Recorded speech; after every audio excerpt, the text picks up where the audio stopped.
log entry, the ketch Scarlet Queen. Position 158 degrees west, 22 degrees 21 minutes north. Gyro compass course 290. Wind fresh, sky fair. Remarks: cleared port of Honolulu at 3:30 a.m. without lights to avoid harbor and police officials. Reason for secrecy: the report from the white Jade Buddah.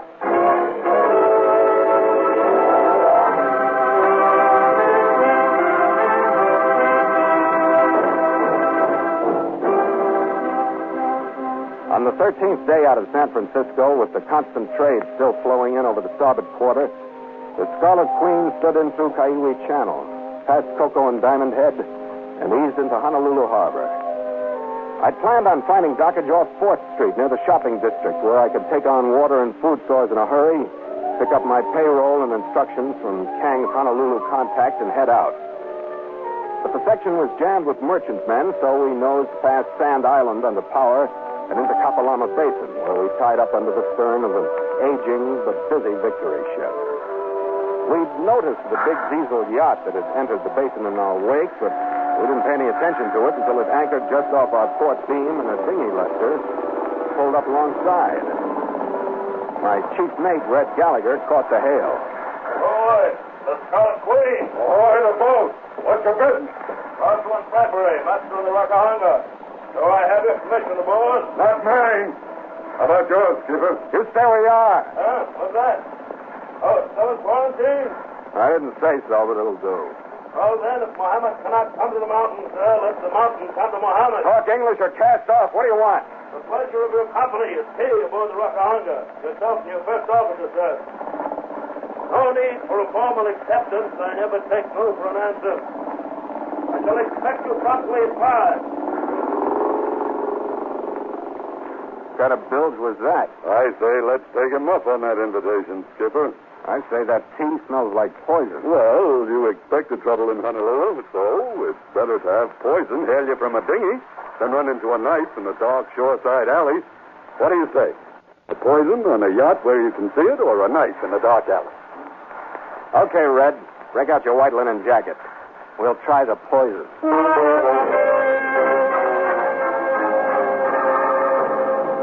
And so Mutual continues The Voyage of the Scarlet Queen, written by Gil Doud and Bob Tallman, and starring Elliott Lewis.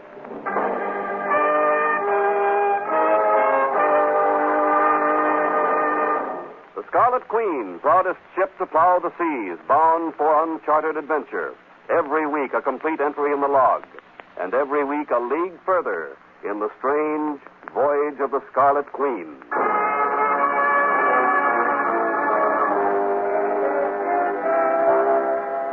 My instinct was to turn down Bradbury's invitation, because I knew that Constantino's machine was out to stop the voyage of the Scarlet Queen. He used every trick in the business to keep me from the $10 million prize Kang was sending me after. They'd killed once in San Francisco when Gallagher was on their payroll, and now after Red had switched his loyalties to my side, the Bradbury hail might be another move. But a few minutes before 5, Gallagher and I dropped into our small boat and sculled the 50 yards to the good ship Rockahanga. A Kanaka crewman took our painter and made us fast to the ladder. We hunched our shoulder holsters in the easy positions and went aboard. We walked across immaculate teakwood toward the main house. Just before we reached it, something under a deck cleat caught my eye. I picked it up. It was a small opal earring in a gold setting. Welcome aboard, gentlemen. Come in out of the sun. Tea's getting cold. We'll make the formalities brief. I'd like to introduce my nephew. Your name, please? I'm Carney. This is my first officer, Mr. Gallagher. Splendid. Pleased to meet you. Why don't you park your hardware outside? This is a tea party. No, Cyril. No.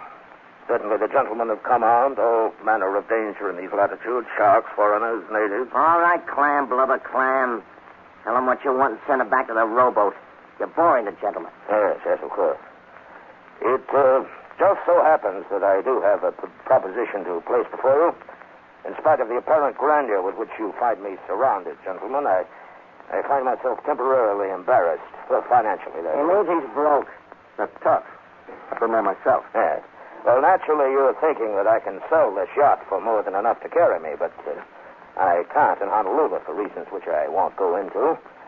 As a matter of fact, I am taking great risks in even anchoring here, but I had no choice. What are you handing me? You picked us up off Sand Island and followed us into the basin. Why us? Why, the very impression you make.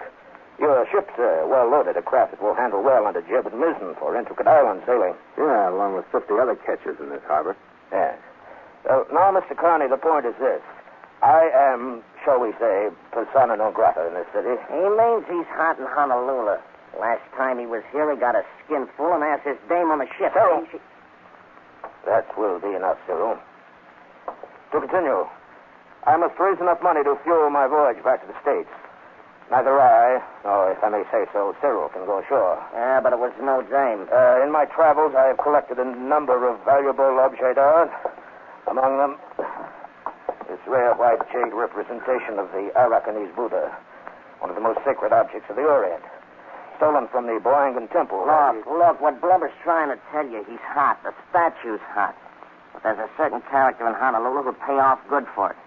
He wants you gents to deliver it for a third of the proceeds. He trusts you. Don't ask me why. Nicely put, Cyril.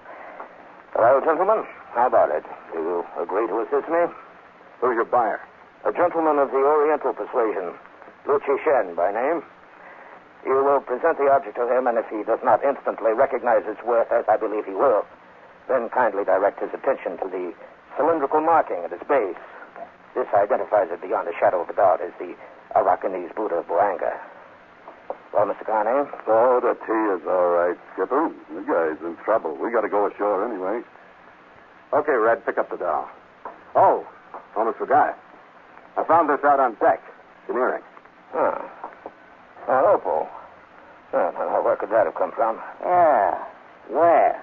Oh, a cheap little thing. Take it along, Mr. Carney, for luck.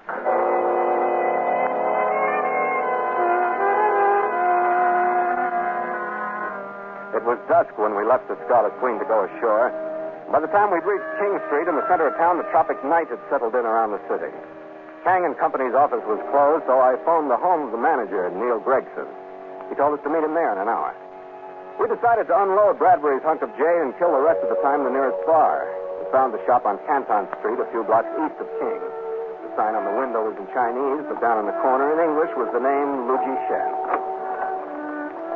It was a typical cluttered Chinese curio shop, dim, smelling of sandalwood. A thin, wrinkled little man looking out of character in Occidental clothes and green eye shade was waiting for us behind the counter. Yes? You wish to buy Chinese ware? You Lu Ji-shen? Yes. Who tell you come here? Bradbury. Bradbury? Maybe mistake you come here. We got something for you. Now, what do you think of that for white jade? You try to sell that to me? That's not jade. What do you mean it isn't jade? That's Japanese work. Very cheap. No good for me. Wait a minute. This is a great thing. Where do you say it came from, Skipper? A temple somewhere. Boanga. Boanga? No, cannot be Boanga Buddha. Oh, he says look on the bottom, Lou. He says mark there proves. Oh. Wait, I turn on light. Uh-huh. It's very strange mark. Very small. He turned the base of the Buddha toward the light and squinted nearsightedly at a spot of shining metal that was set in the center. He put a jeweler's glass into his left eye and looked again. Then he picked up a penknife and started scraping the tarnish off the metal disc. He didn't finish the job. Didn't make any more noise than a firecracker. There was a little tinkle of broken glass. His body went rigid for a split second and then relaxed. The eyepiece hadn't even shattered. There was a clean hole through it about the size of a .25 caliber slug. The bullet that had killed Lu Ji-shen had entered his left eye from close range. In the shattered pieces of Bradbury's phony Buddha, I found a weapon. It was a simple gadget, a rifle cartridge with a spring mechanism and a firing cap.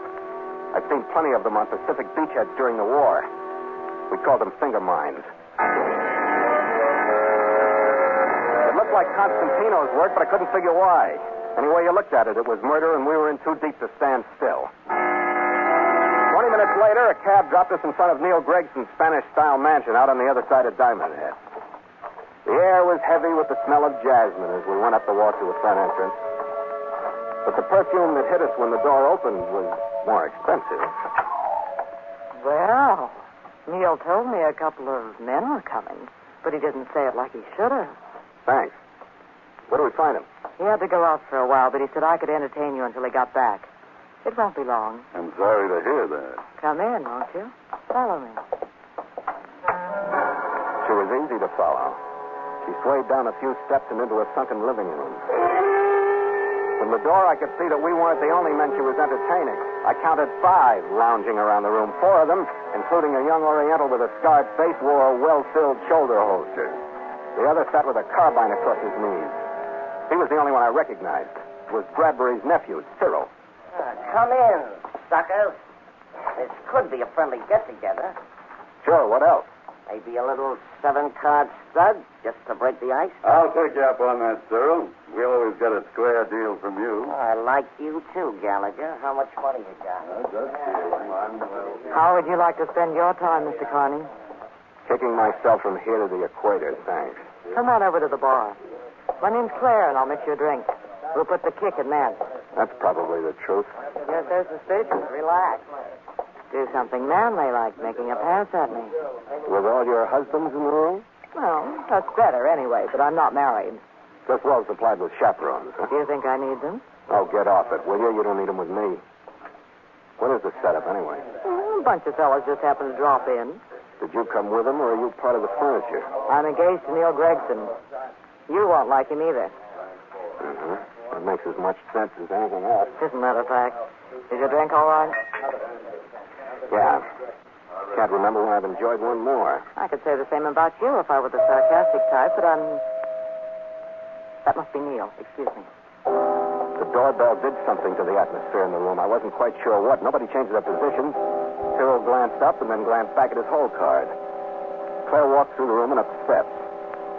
She looked through the open grill, turned back to the room, and held up one finger. Then she opened the door. The figure of a man stood silhouetted in the doorway for just an instant, and then...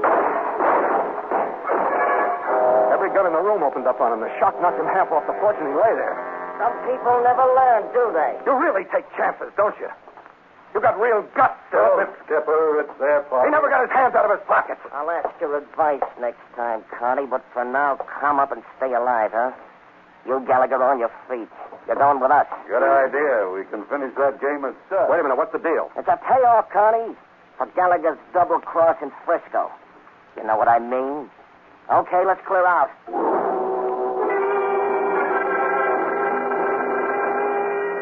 I felt like a man on a yard square island. From where I stood, there was no place to turn. Cyril's talk about Red's double cross added up to Constantino. I was sure of that. And it wasn't hard to figure how they'd pay off Gallagher for signing on with me.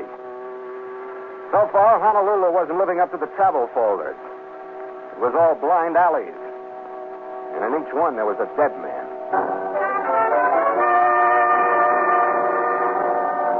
I went to the door, dragged the body inside, and locked myself in with him. I pulled out his wallet. It was Gregson, all right, but any information he was to give me was as dead as he was. That still held even after I found an envelope in his inside coat pocket that had my name on it. 2 hours ago, it would have led to Kang's instructions. Now it didn't lead any place. It said, Luigi Shen is Kang's man. You're to meet him at 11:45 tonight. I walked a few blocks over to Coa Avenue and hailed a cab. It dropped me on Canton Street. It was about 10, and I hoped that the police were through with Lou's curio shop. The dim light was on, and no one was in sight. I went in. It was not only open, it was open for business. There wasn't a sign that a murder had been committed there. And another aged Chinese face rose up out of the shadows behind the counter. You wish buy Chinese ware? Who are you? I am Jia Cheng. You do business now, tonight? You wish buy? I help you. No, I mean, Luigi Shen. Lord Jishan not here. I know it. That's what I mean. You do business after what happened tonight? Lord Jishan not here. Were the police here? Many police. Many men all want Lord Jishan. He not here. He go 2-3 days. I got an idea you're talking my language, Joe. Did you see him get killed? Lord Jishan not here. But, Joe, you know Kang and Son, Shanghai? No, sabe. You know name Scarlet Queen? No, sabe. Other man, ask them. What other man? Fat man in white suit, maybe come with police? Look, Joe, I'm captain on Scarlet Queen. I work for Kang & Son. No, sabe. Fat man, say same. He was lying. Look here. This paper, it say Philip Carney, master, ketch, Scarlet Queen. You read English? No, read. And look here, this letter from Kang & Son in Chinese. I was supposed to give it to Lu Jishen, but I didn't know it until it was too late. You come along me. He padded down the other side of the counter, and I followed him. We went through a door at the back of the shop and into the living quarters. Joe bent over a carved camphor-wood chest.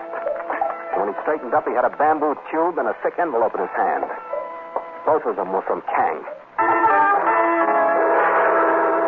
The envelope held a beautiful, thick bundle of $500 bills and a piece of rice paper, and the tube carried my instructions for finding the contact in Kobe, Japan, and a list of numbers that could have been soundings or elevations. They were to be memorized, the paper destroyed. You savvy. I savvy. Kang, he most wise man. You aren't so bad yourself, Joe. You worked good trick on Bradbury. Yes, good trick, all right. The police don't know Lou was killed? No person, no. I clean up very fast. No person see him, only you. Along with the one with red hair and me. To all other person. Liu Jisha, go away. Believe me, I hope he has a good trip. Joe, you help me more? Yeah. Bradbury took the one with red hair away. Unless I find, maybe he goes same place Lu Jishen. You know where in Honolulu those men go? Honolulu, very big. Look, one of them was Chinese boy. Knife scar across here. You know all Chinese boys? I know the one. You know what place he go? Any house saloon? What place he meet friend? No, friend. American very bad for that Chinese boy. I know it, Joe. I'll try and take care of it for you. Maybe beat Americans' heads together, huh? That place named Farmhouse. Street name Canal Street. Very bad. Yeah, very good. Joe, you're a beautiful guy. You're the first thing I've seen in Honolulu that I'd like to take home with me.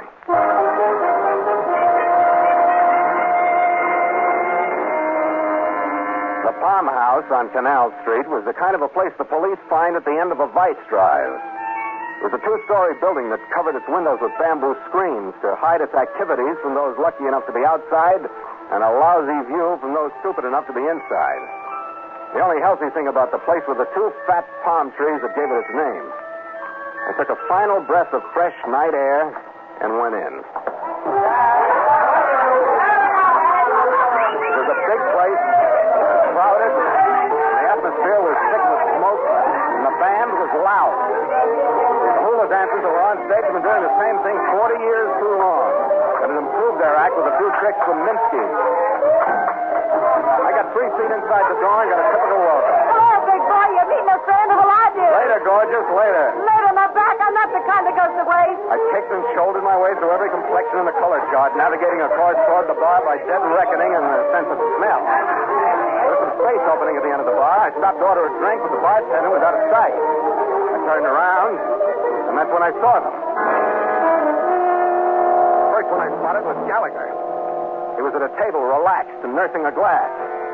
Sitting across from him was the woman, Claire. Cyril and the rest were spread out, and they were getting to their feet. Then I realized why that crowd was so hard to fight through. I was the only one heading in. The rest of them smelled trouble and were fighting their way out. I put my back to the bar and leaned on my elbows. Gallagher looked at me once. Then he grinned and moved his chair so his back was to me. That made it complete. A trap and a sellout from him. Funny thing about double crosses, Connie. Not so funny. You're the only one that isn't laughing. You want to talk sense or fall down? The gun's in your hand, not mine. Yeah, well, let's try sense. You went back to Lu Jishen's. You stayed there for a while. You talked to Lu Jishen. Lu Jishen not here. Shut up. All we want is what he gave you or told you. That makes it simple. Lu Jishen not here. I said shut up. Music was in that booby track you sent to him. Birthday greetings? He's dead. Quit it, Connie. The cops say he's alive. Argue with them, then, not me. If you like this, go ahead. Be stupid. That ain't hurting me. Well, that's because you got guts, Cyril. Great guts! Just as I hit him, somebody threw 2 shots, and like a signal, the place went pitch dark. I dropped flat on the floor and stayed there. Automatic flashed out of the blackness, and splinters from the bar rained down on me. Then the place went silent. I lay there quietly waiting, afraid to give them my position by firing back. I heard the scrape of someone sliding my way and snapped the safety catch on the automatic. Then I smelled the perfume. Claire put both hands on my face to show me she didn't have a gun and breathed something about getting out into my ear. I grabbed one of her hands with my left, reached up to the bar and found a glass. I took a breath and threw it to the other end of the room. Then we got up and ran. I didn't try to figure the twist. All I saw was a chance to get out of there, and I took it. She led me through a back door into a car parked in an alley. And the last I saw of the Palm House was its reflection in the rear view mirror.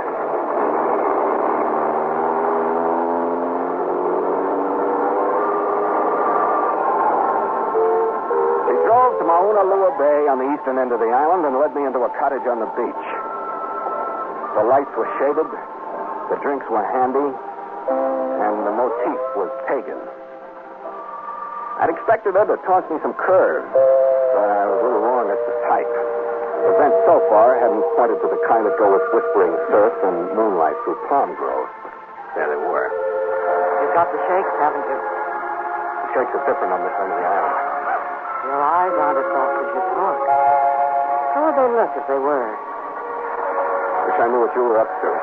Couldn't I just like you? Couldn't I try? Couldn't I be sick of the whole nest and everyone in it? Couldn't I be honest with myself for just a little while? I don't know. Could you? Maybe I was wrong about you being alive. Are you numb? Just scared. I'm scared to death. I am too, sir. Maybe it... Oh, darling. Your face, he hurt you, didn't he? He hurt you. I don't remember. I don't remember a thing but being here.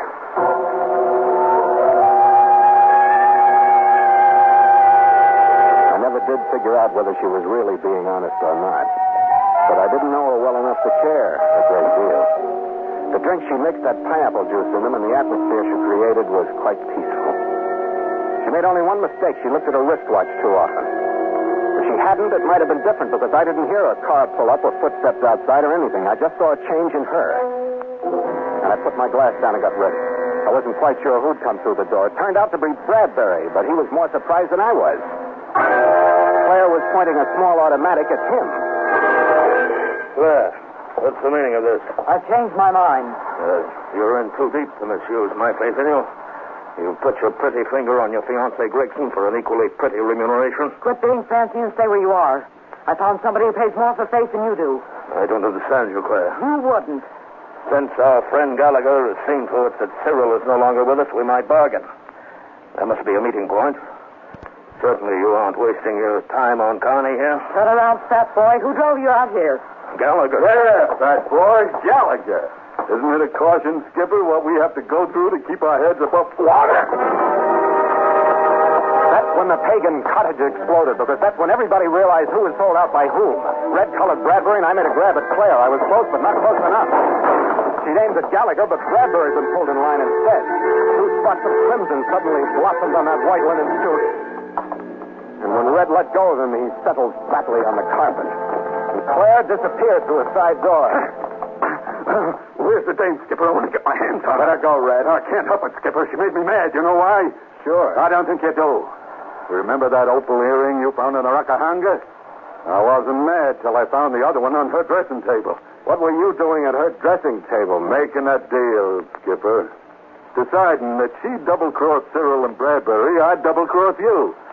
And she and I were going to live happily ever after. On what Constantino'd pay us for what you got from Lou G. Shen. Yeah. Should I congratulate you? Skipper, if you knew what I went through making Cyril think I was double-crossing you, you would congratulate me. Yeah. How about Cyril? Yeah. How about so? Skipper, what do you think of Honolulu as a port of call? It's kind of mixed up with what I think of you as a chief mate. But I think if we try, we can get out of here before daybreak. Considering what's happened since we got here, I think we better. Homicide won't like us in the morning. An hour later, a sleepy crew had fallen to, and the Scarlet Queen sneaked away from her dock under power, out of Kapalama Basin, headed out toward the still dark western horizon.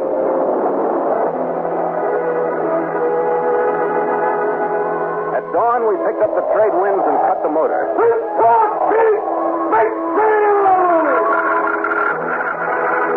The mainsail caught the sunrise wind, and the Scarlet Queen nodded at the morning and dipped her lee rail toward the sea.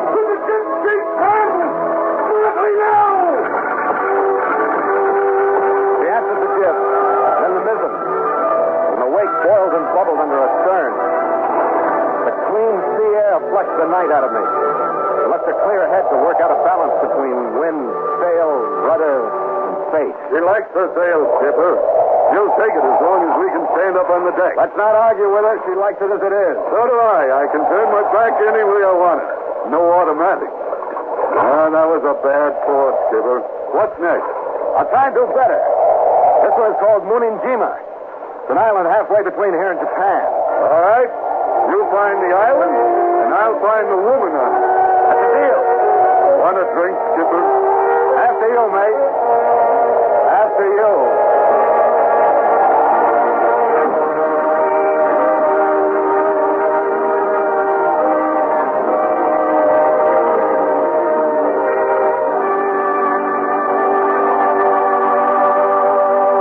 Log entry, Ketch, Scarlet Queen, 5:30 p.m. Miles traveled, 3,035. Wind brisk. Sky lowering. Sea choppy with high cross swell. Mainsail and mizzen reef. Ship secure for night. Signed, Philip Carney, Master.